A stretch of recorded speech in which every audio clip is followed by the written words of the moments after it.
नमस्कार दोस्तों, कैसे हैं आप? आज मैं आपके लिए एक कहानी लाया हूँ जिसका नाम है काली रात। देखिए और बताइए कि आपको कैसी लगी। इंस्पेक्टर आदर्श अपनी नाइट ड्यूटी पर आराम से गाने सुन रहे थे। रात के वक्त शांति में गाने सुनने का मज़ा ही कुछ और है। इंस्पेक्टर आदर्श की अक्सर नाइट ड्यूटी होती थी जब लोगों की कंप्लेंट के बहुत ही कम आसार होते थे, लेकिन उस रात आराम उनके नसीब में नहीं था।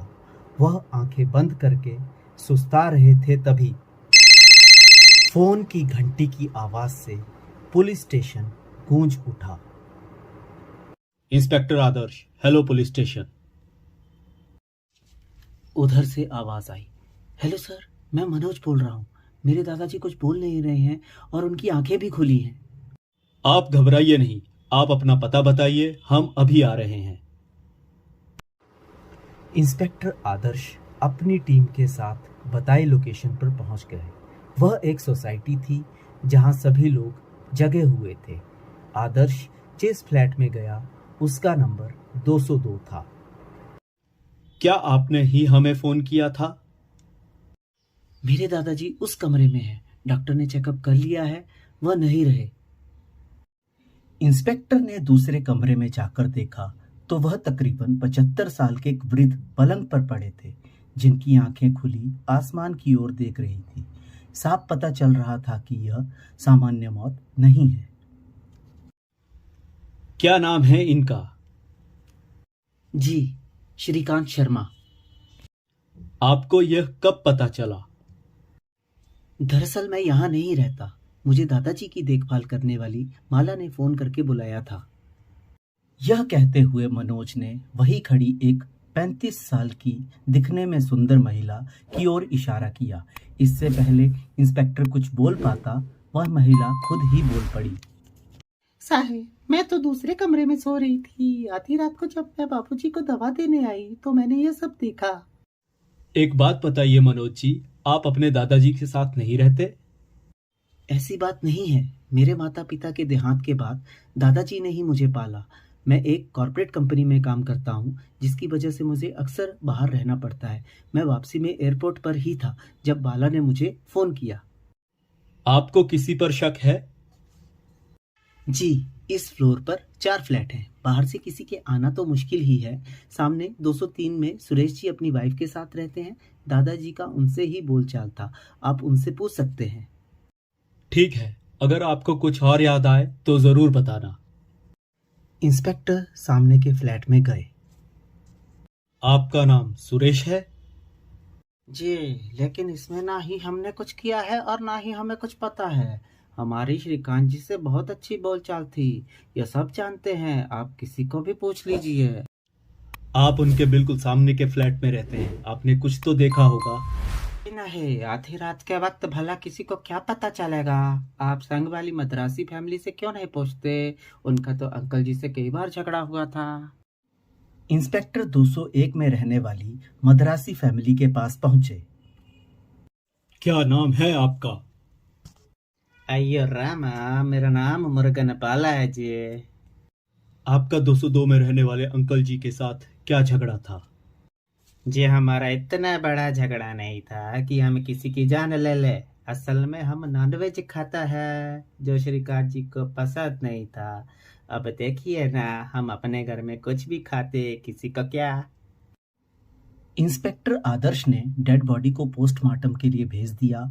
सुबह हो चुकी थी। वह खुद भी बहुत थक चुके थे तो अपने घर को चल दिए। जांच चल रही थी।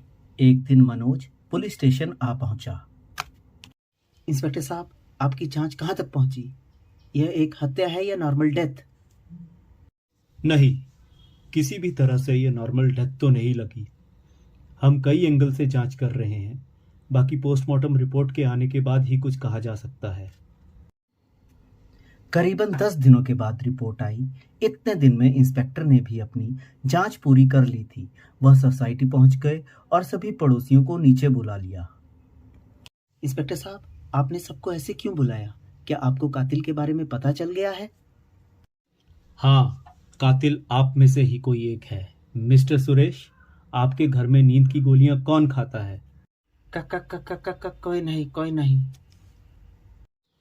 तो हमें उस दिन आपके डस्टबिन में से नींद की गोलियों के खाली रैपर कैसे मिले? और आपने मुर्गन फैमिली के बारे में तो बताया, लेकिन अपने बारे में बताना भूल गए। जी मैं समझा नहीं। मैं समझता हूँ। असलियत यह है कि आप शादी से पहले एक लड़की से प्यार करते थे, लेकिन फैमिली के दबाव में आपने किसी और लड़की से शादी कर ली। लेकिन एक दिन फिर वह लड़की आपकी जिंदगी में वापस आ गई। आप कैसे बात कर सकते हैं? क्या सबूत है आपके पास? सबूत भी है और गवाह भी आ जाएंगे। वह लड़की और कोई नहीं बल्कि माला है। शादी के कई साल बाद जब आपने माला को श्रीकांत जी के घर में देखा तो आपके पुराने अरमान जाग गए। आप फिर से माला को पाना चाहते थे। माला भी अपनी शादीशुदा जिंदगी से खुश नहीं थी, तो वह आपके झांसे में आ गई। अगर ऐसा भी है तो इसका अंकल जी की हत्या से क्या लेना देना? लेना भी है और देना भी। जब आप माला से मिलना चाहते, आप अपनी बीवी को नींद की दवाई दे देते, और दूसरी तरफ जब माला भी श्रीकांत जी को दवाई दे देती। यह सब काफी समय से चल रहा था। उस रात भी आपने ऐसा ही किया, लेकिन श्रीकांत जी ने दूध फेंक दिया, क्योंकि हमें उनके ग्लास में नींद की दवाई मिली, लेकिन उनके शरीर में नहीं। जब आप रात को माला से मिलने गए, तब श्रीकांत जी ने आप दोनों को एक साथ देख लिया। अपने काले कारनामों को छुपाने के लिए आपने अंकल जी की हत्या कर दी। हाँ, मैंने है उनको मारा क्योंकि मैं माला से प्यार करता था। तुम किसी से प्यार करते हो? अगर तुम चाहते तो ये अपनी पत्नी को बता सकते थे और वो तुम्हें तलाक दे सकती थी, तो तुम माला को अपना सकते थे। लेकिन तुम दोनों को पाना चाहते थे। ये तुम्हारा प्यार नहीं, कुछ और है। छोटी सी बात, पर तुमने एक बुजुर्ग की जान ले ली। कानून तुम्हें इसकी सख्त से सख्त सजा देगा। इतना कहने के बाद कांस्टेबल ने सुरेश को गिरफ्तार कर लिया और गाड़ी में बिठा लिया। उसकी एक चाहत के चक्कर में 2 परिवार बर्बाद हो चुके थे। धन्यवाद।